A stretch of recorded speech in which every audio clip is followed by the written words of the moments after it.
Amen. Karayan pas. Salam pas. Afrika. Amen. Pada mwana taula lasitia nutu tawada akapoa rani za rumtum. Abane babu malisitu salwani za obatumwa. Dia ni mwana mtuma asina kuwa rumtuma. Mungu kana watumwa na watumwa. Bishopu mazal pana. Bishop mazal na wako.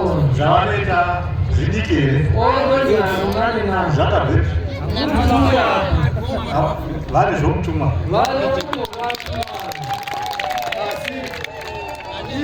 Zvakadaro vakati ini zvakataura mweya mutsvene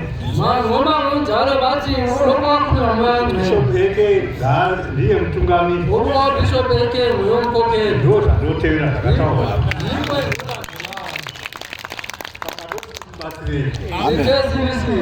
saka ndo mashoko atangoti tibatsirane pamberi paMwari ndakusira mbuno kuti ndo kwakokote hari kujaya Jehovha Afrika yedu lero tinotenda Mwari wakatipamba urumaji waAfrika lero ndanga ndisingazive kuti ndaizouyawo kuti tizobatsirana pabasa iri nokuti kwamarange ndiitaita pabhora renamba 9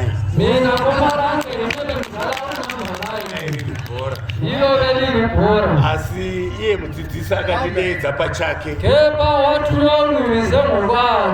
pfungwa dzangu ini ndaitoti inini ndinofira kwamarange saka ndaiti bishop Mwazhari kuno kuti tichatozomudeedza vozogara kuZimbabwe kuti vabatsirane nana bishop ike nana bishop kuti hani zofera kwamarange ndiniti bishop Mwazhari pasizangu ndimema ekuyezonyedana navo bishop eke asi handina kusvitsa mazwi mutumwa akandidaidza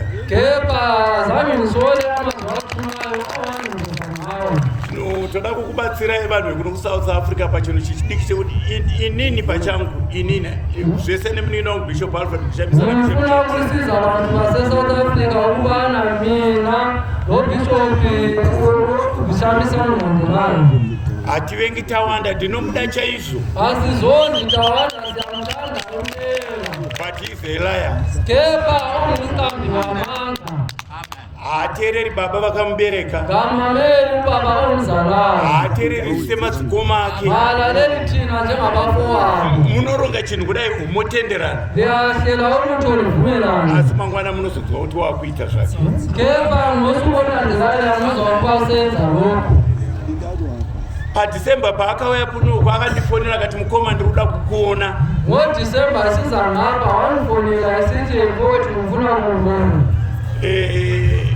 akauya kuZimbabwe tikaonana weza ngaseZimbabwe sabonana akati mukoma nyaya dzechechi ngatiise pasaiti wati ngowetu ndava sechechi zicela kuifaka eceleni ndakamutaura kuti handisi paWhatsApp ende handitepi zvaunotora hauna mbonidzwa ndichitaura zviri pamaWhatsApp mina mati handingo kuWhatsApp handikuteutaurako zvaunoda wakadii wakasununguka ufunayo kumerende zvangu waida kutepa unotepa kepa mina handikurumani wakutepa ndikachitaura nyaya yako akuruma ndava yako kanzi mukoma nyaya ndinayo ndeyekuti wati foti ndava inayo ndekuti zvechechi ngatimboisai pasaiti owechechi asikufaka egcekeni titaure pane nyaya yegrandi uye ndava yegrandi ndikuda kuti vana vemutumwa tose tiite trust ndifuna tina abatwana bomutumwa senze itrust kuti pagadzirwe mari ukuba kwenziwe imali inozochengeta vazukuru nevana vedu vese ezagena abazukuru nengane zethu ndikati munin'ina nyaya uri kutaura iyo haigoni kuti akapinda munzeve dzangu nekuti kauti zvechechi ngatite pasaiti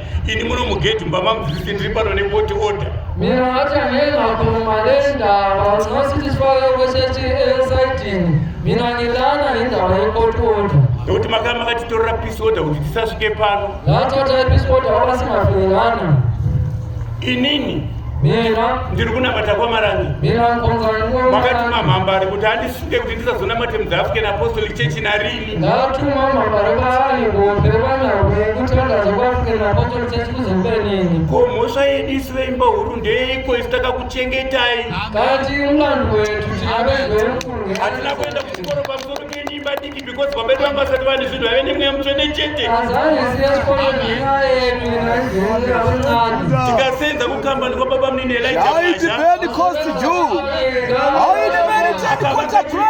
nemarora Jehovah unembiri. Hallelujah. Jehovah Jireh. Ona. Jirakaza vaina savia. Meditation. Jehovah unembiri. Hallelujah. Ona Jehovah unembalaina. Hey. Happiness of Judah. Murenda. Jehovah wakanaka. Hallelujah. Hallelujah. Usimuka wako uri mutuma vanhu vauri kutora unoisa kupiko. Uchimukira baba. Tawanda anobva anyarira ukadani. Ndikati chita Raymond iwo mazuva apera naye takataura onai makatora interdict.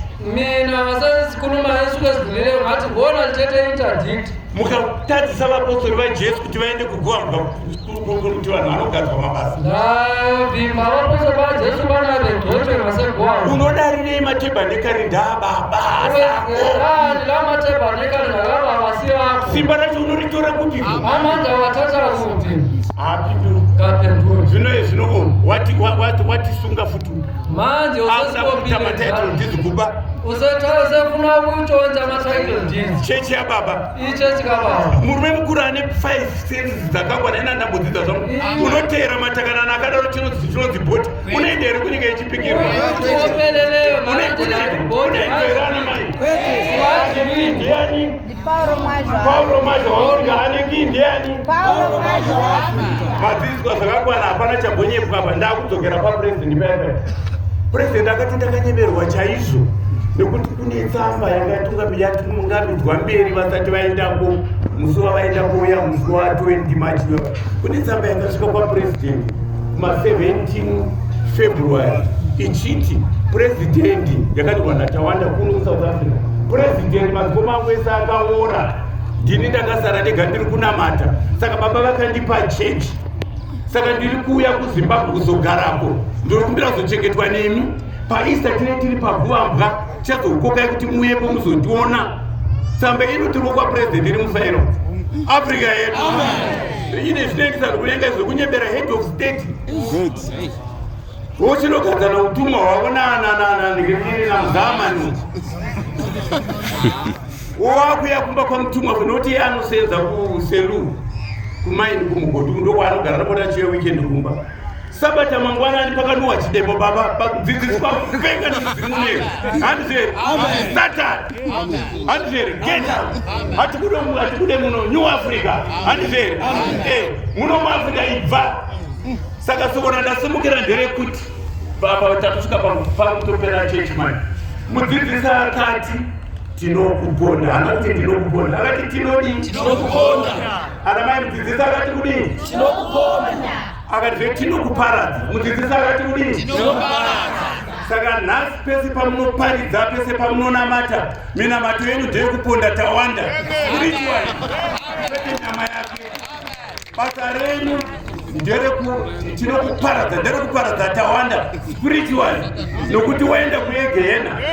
Dai ndaitozvimwa kuti vamwe vachandifonera kuti mukoma zvandaiwana mudzidzisi kuti uyai mundiperedze pana mutumwa ndinoreuro ndozvandaifungei uya wekuti anoziva kuti kune denga uya naye vese vanotera madununu vanotera zvakadaro hakumbendi kunyika itso hakuendwi Africa yedu ngatibatirei zvakasimba pana mudzidzisi pana Paulo zvaanotidzidzisa tiendezvo. Ona mwana mukai wakaenda kwatina mudzidzisi yandakagurira pamarange since 1963 wajiwa saka ndakaita mabariro nomukomunino kuti ndikati ngatitungamire chicho taizisa tangu etaizvozvo zvipo zvaporo mazvo vafunga zvakutobata nesimani tinaro pese pese takaribata kuti dzvi kudai handizve ivo vane nhema nemanyepo lucifer Africa yedu.